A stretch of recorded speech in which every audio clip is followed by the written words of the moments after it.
CJ Flyer back with the fire, another YouTube video. We are here on not actually 2K day, but the day after 2K day. I didn't get a chance to play this game when the game came out, but here we are on Saturday playing NBA 2K24 My Team, and we're going to go over what modes, what features are you able to play without spending money on this game. And I mean, of course, you could play the whole mode not spending money on this game, but I mean more like, where's the fun factor? Where can you have fun and not feel like this is a job or a chore, or that you have to spend hundreds of dollars just to be able to compete with other players online? Because trust me, I get it. It's very frustrating. In the past with my team, I had to take a hiatus from this mode. Barely played it in 2K21. I didn't buy 2K22. First 2K I didn't buy since when I first bought 2K in 2K11. And then 2K23, I didn't even touch the mode. I bought that game like 4 or 5 months after release, and here we are, first time playing a new 2K game on release day since NBA 2K21. So without further ado, I did play this mode all afternoon for like the past, like 4 or 5 hours now. So enough time to go through every single one of the modes, or modes within the modes. What do you call them? Features? Modes within the modes? I mean, the mode's called My Team, but then we have all these other modes, so I don't know. Anyways, let's go ahead and dive into it. So right off the bat on the front screen, 2K's trying to entice you to buy packs. Don't buy packs unless you have a ton of disposable income. Or just, look, I get it. It can be fun to get some good players and play with the good players online. So you do you. I'm not going to tell you how to live your life. But if you're living paycheck to paycheck, I would not advise paying anything beyond the base game, my opinion. All right, so they throw out the pack market, they throw out season 1 and your different prizes, and if you click on this, they throw in, look what you can get if you buy the season pass up above, and the rewards are so much better than everything below. Now, most of it is cosmetic. There are a few upgrades, and if you go to the very end, or wait, sorry, not the very end. If you go to the season pass over to the left, there is a Ruby Giannis Antetokounmpo locked behind a paywall. I don't think you necessarily need it. I played against someone that was using them online, and you'll get by as long as you build together a decent team. So far so good. Obviously it's a good card, it's a good player, but nothing that you can't, hold up against. So, all right. The other things we have here, the community hub. I'm not going to go through this right now. Really, it's just you got the community polls, you got different stats if you're curious. Team of the week, most used cards by the 2K community. Of course, those are going to be the ones that come with the starting packs, the pre-order packs and whatnot. Some locker codes here. This is where you can enter your locker codes if you have any. And then this poll I found interesting. What feature are you most excited for? Majority of people, although it was a close contest, 31% said the player market. I don't know what there is to be excited about the player market. Maybe 2K put fake votes in there to get people to look at the player market, because I mean it's not any, it's an auction house without the auctions, and 2K sets the price on the players. So you can come in here and an 88 overall in the past, I don't think would be going for 70,000 on the auction house. Correct me if I'm wrong. Even on the opening of the game, I don't think Rubies ever went for this much coin, but I could be wrong on that. No, we don't want to leave my team. And then you got different advertisements for different promotional events in the mode. All right, let's get beyond all that. We're already 4.5 minutes in, and I haven't gotten to the meat of this video yet. So let's get to it. Single player mode, clutch time. You can play this. You can have a fun time without having to pay money on this. Any of the single player modes, I would say you can get away without spending any money. I will say though, they will be more challenging, especially the domination. Like you can see right here, A little bit rusty at the game, no doubt. I was playing all 3 of those games on Superstar difficulty, which is the highest difficulty that you can play Domination on. As you can see when you go to click the team, you have the option of going for the 1-star Pro difficulty, 2-star All-Star difficulty, or getting all 3 stars in Domination with the Superstar difficulty. So I didn't want to waste my time with 1 and 2. I went straight into 3. In the past, I was able to, grind these out no problem. That wasn't the case against Joel Embiid when I didn't have a decent starting center. But since then, I've opened up a couple of the agendas packs that you get. I didn't pay for packs. You get some reward packs for completing some of these games, and I was able to unlock an Anthony Davis card. So I will attempt this domination game again later. I was able to beat the Raptors pretty easily. So yeah, and once you complete all of these, you go on to the next divisions of teams. All right. So, I mean, really, all of these single-player modes, the nice thing about Triple Threat and the, what's the other one called, the Clutch Time, they start on a lower difficulty. So, like, you can even set the difficulties here. You can see tier 1, 2, 3, 4.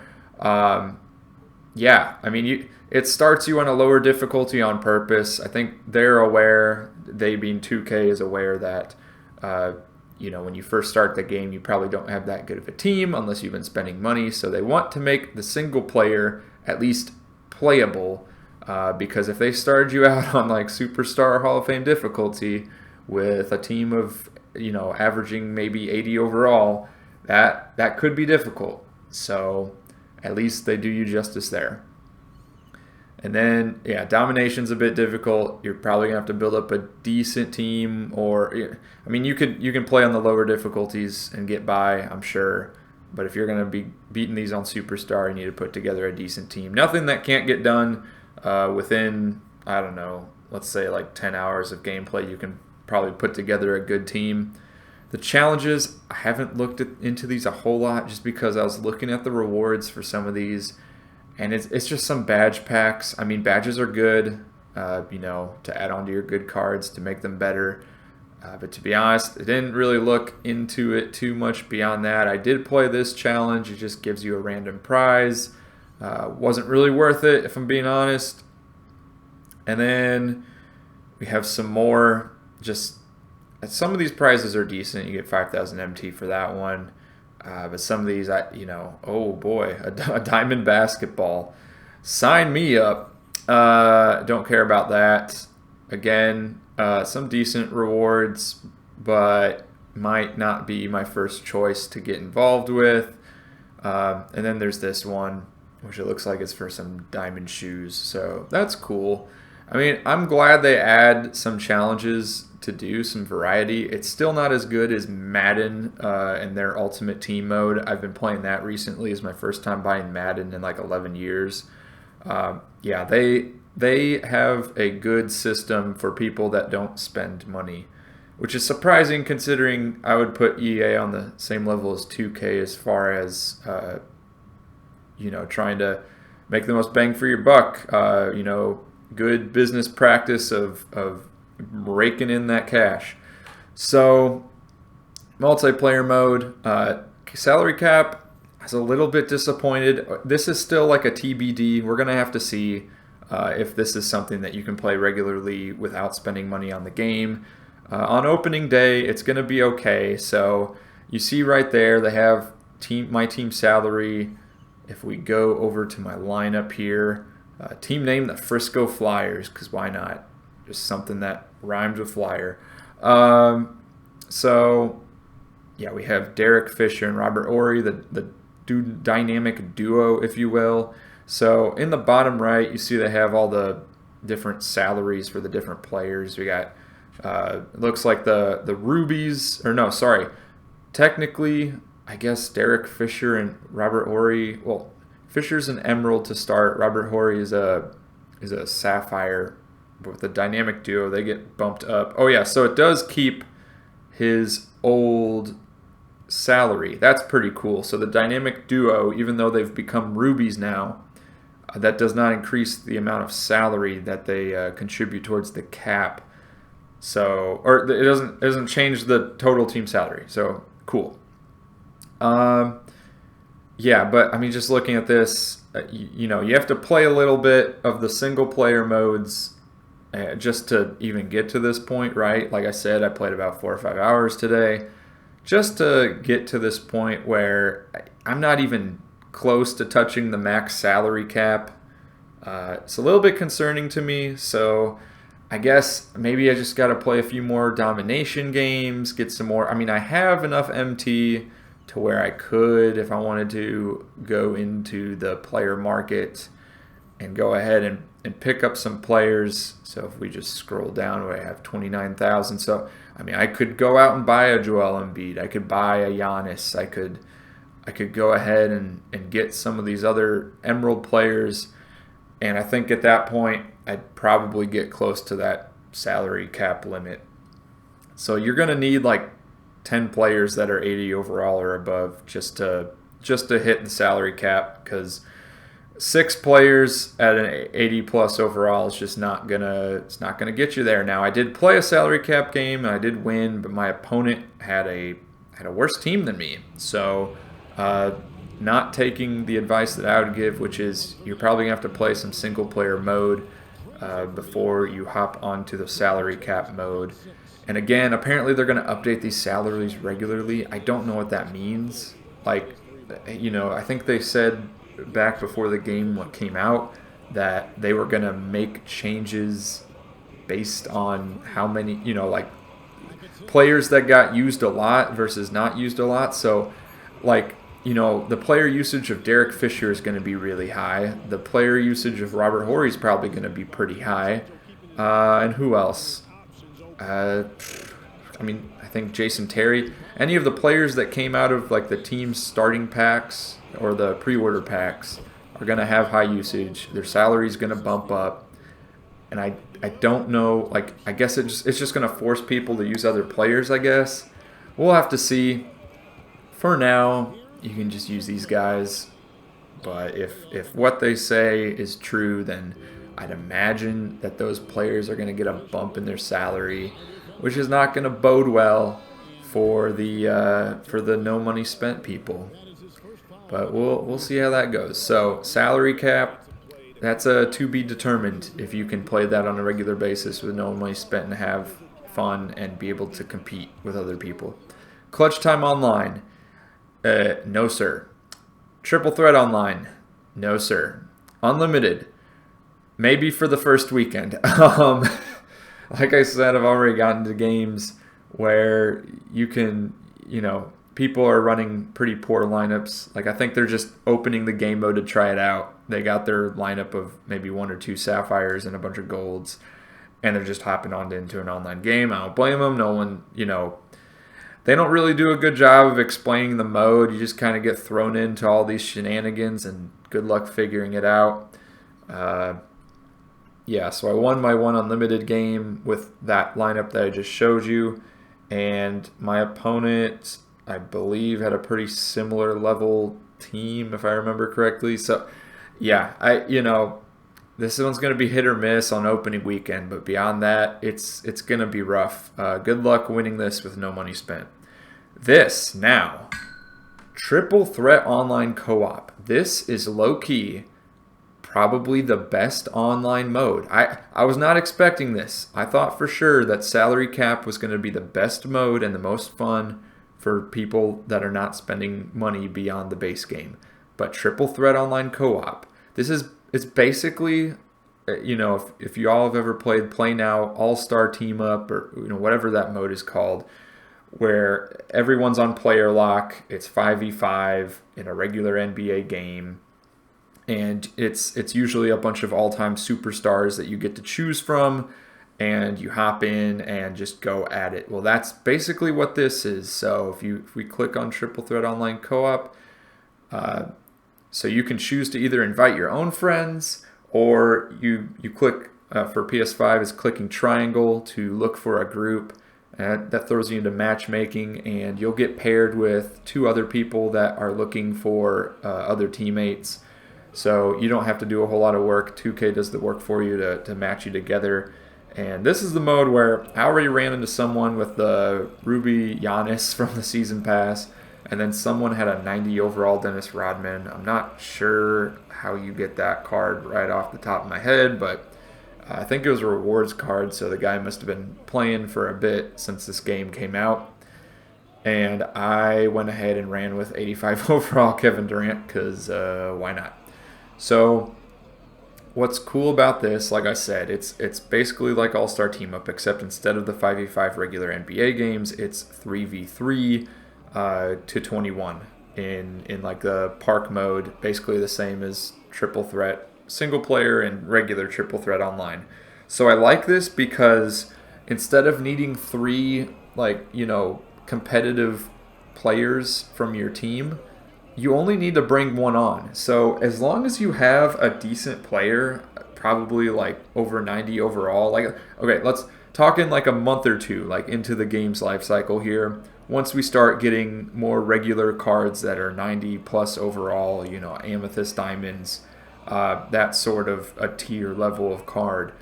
If you can just get 1 that you like, which should be obtainable given the amount of MT you can earn playing this game now. If you can just get 1 that you like, you should be able to compete with everyone else on this mode. It shouldn't be an issue, at least as far as I can tell so far. Maybe I'm overlooking something, but I think that'll put you ahead to where you can play with anyone, even people that spent money on the game, that bought their levels and already got their diamond Kyrie or whatever. As long as you can get someone that's decent enough, I think you can hold your own. It's not like you need a whole team of 90 plus overalls. You just need 1. That's it.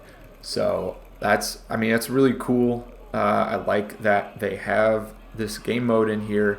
I don't know who asked for it because I have not been in touch with what's been going on with the quote-unquote MyTeam community recently, but yeah, that's awesome. I like that. Props to 2K for putting this mode in. I think this is going to be great for people that do not spend money on the game, even if they just put in some time to play the different modes. Now, overall, how am I feeling about this mode? It's still a huge time crunch. I mean, look, if your idea of having fun on this game is playing the online modes only, you're going to need to spend money to be able to compete. That's just the truth. I hate to say it, but that's if you don't want to play any single player, good luck. You're gonna need to play a bunch of single player in order to get a decent team. That's just the reality of this game mode. So if you don't have several hours that you want to play this game, then go play a different game mode, because I hate to say it, and that's why I'm not spending money on this mode. And as far as the time I'll invest, I'll probably get around to finishing these at some point. I actually don't mind playing the single player, and I think some of these modes can be fun with some decent players. Like I said, the co-op and the salary cap. So I will probably continue to play this on and off. I don't think it's the most fun game mode in 2K, but I'll put a little bit of time into it. Why not? But I wouldn't recommend anyone that doesn't have hours that they want to spend playing this game. Wouldn't recommend it. Not a good way to spend your time. And I know people have done the math. I'm not gonna, at least in this video, I'm not gonna break it down, but it's more worth your time to go work a part-time minimum wage job to earn the money to spend on the VC or MT to buy the good players to play against people online than it is to grind out the single player modes and grind out the other modes on here to be able to build a decent competitive team. So, it's the difference of it really just depends. Do you have fun playing do you have the time to play these single player games, and do you have fun playing them? Because if you don't, look, like from a morality standpoint, you know, people say I don't want to give too more money to this corporation making billions of dollars off this game. Look, do what you please. Like, I'm not, I'm not gonna, you know, I used to get pretty upset, like people throwing hundreds of dollars at this game. I mean, I do think is a ridiculous concept, but I mean, you know, again, you do you, you live your life, and I can see why people would do that because otherwise it can be hard to compete on this mode. Same with my career, so or at least not the career part of my career, but the online parts. All right, I've done enough rambling. We're at like 20 minutes now. We're gonna cut this short. Hope you all enjoyed.